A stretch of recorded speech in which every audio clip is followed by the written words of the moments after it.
mais uma aula, a aula de hoje sobre base de dados. Então vamos recapitular um pouco da aula passada. Na aula passada nós aprendemos sobre a composição unitária dos custos. Ou seja, nós aprendemos uma rotina de cálculo para a gente determinar o preço de uma unidade de algum serviço. Seja ele levantamento de alvenaria, reboco, concretagem de estacas e por aí vai. E a gente percebeu na aula passada que existia uma rotina de cálculo, uma planilha, né, que a gente conseguia chegar nesse valor discriminando uma série de subitens, como mão de obra, como equipamentos, como insumos, ok? Então a gente tinha toda essa discriminação, tá? E a gente, nesta tabela, o que tinha? Nós tínhamos os índices de consumo, que eram os coeficientes para determinar justamente quanto eu preciso de um determinado subitem para realizar uma unidade do meu serviço. Vamos relembrar aqui rapidinho para a gente não se perder. Então vamos imaginar que meu serviço é alvenaria, ok? Levantamento de alvenaria, 1 metro quadrado. Quantas horas de pedreiro eu preciso para levantar 1 metro quadrado de alvenaria? Então nós tínhamos esses índices de consumo. E nós também, em um dado momento da tabela, essa tabela diminui bastante, mas a gente também precisa saber a hora do pedreiro, né, quanto custa um tijolo e por aí vai. Então temos aqui um grande questionador, e esse questionador está pensando aonde eu consigo esses índices de consumo. E é justamente esse o objetivo da aula de hoje de base de dados. Aonde nós iremos buscar esses valores, esses índices de consumos, e o preço unitário de cada item. Então, vamos lá, vamos à aula.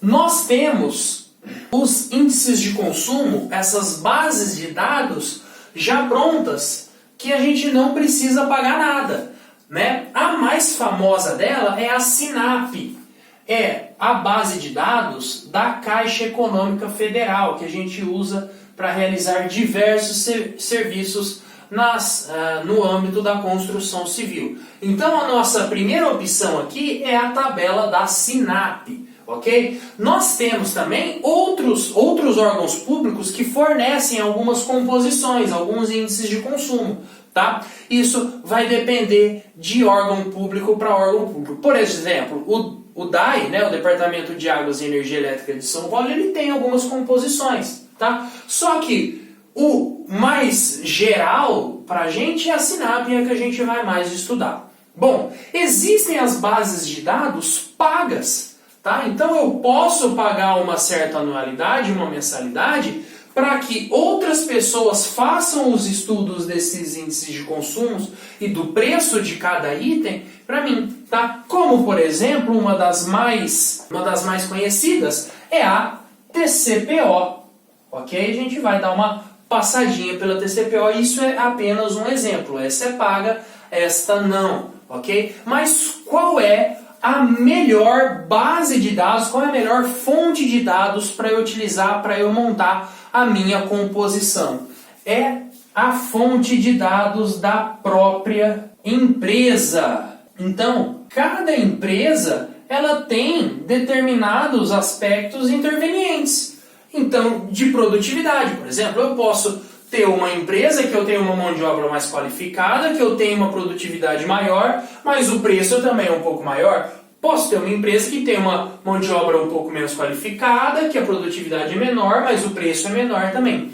Então, a melhor base de dados que a gente vai ter é a da própria empresa. Só que para eu conseguir montar essa base de dados de maneira efetiva na minha empresa é muito complicado, porque isso exige um trabalho enorme, né? Muitas vezes, muitas e muitas horas demandadas de estagiários observando o trabalho e o rendimento do pessoal que está na obra, fazendo um controle rígido de material para verificar exatamente o quanto que eu estou gastando para determinar índices de perdas, por exemplo. Então, para eu elaborar uma base de dados confiável da minha empresa, é só quando eu tiver já um tempo de operação, né? Um tempo de operação, uma estrutura da minha empresa que eu consiga fazer esse estudo. Mas, de qualquer maneira, se eu puder pegar essa base de dados da minha empresa, é a melhor opção.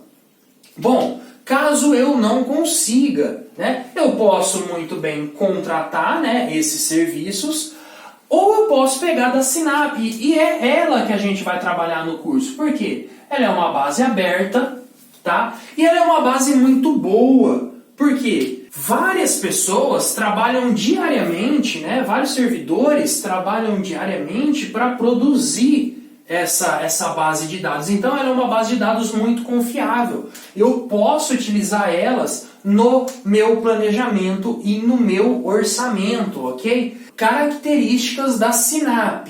Ela é uma base de dados para licitações. Então, prestem atenção.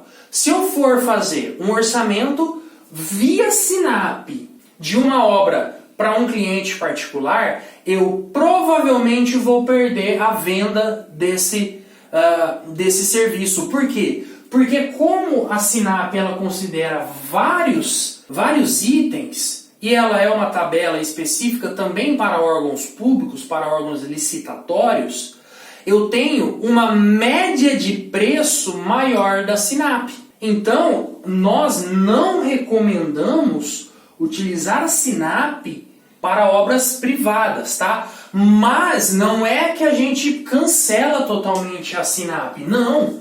Por quê? O que acontece? Os índices de consumo da Sinap, eles são muito bem feitos.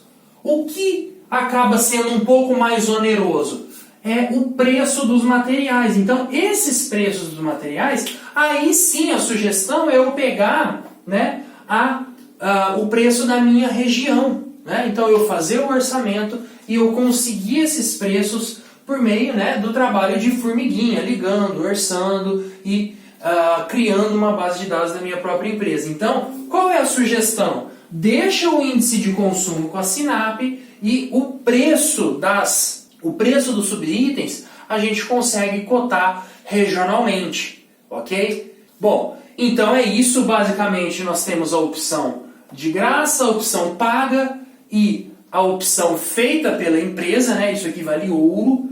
Nós iremos estudar a fundo a Sinap, que ela é uma excelente base de dados e com ela nós conseguimos fazer qualquer tipo de orçamento de uma maneira eficiente. Então, na próxima parte dessa aula, nós iremos entrar no site, verificar como é que baixa e tentar decifrar um pouco desse carinha aqui, ok? Para a gente ver justamente quais as peculiaridades e como eu vou trabalhar, porque a gente vai verificar que essa tabela é muito complexa. Então, a gente vai apresentar cada parte dessa tabela para a gente entender melhor como funciona essa base de dados e poder aplicar isso no nosso orçamento, ok?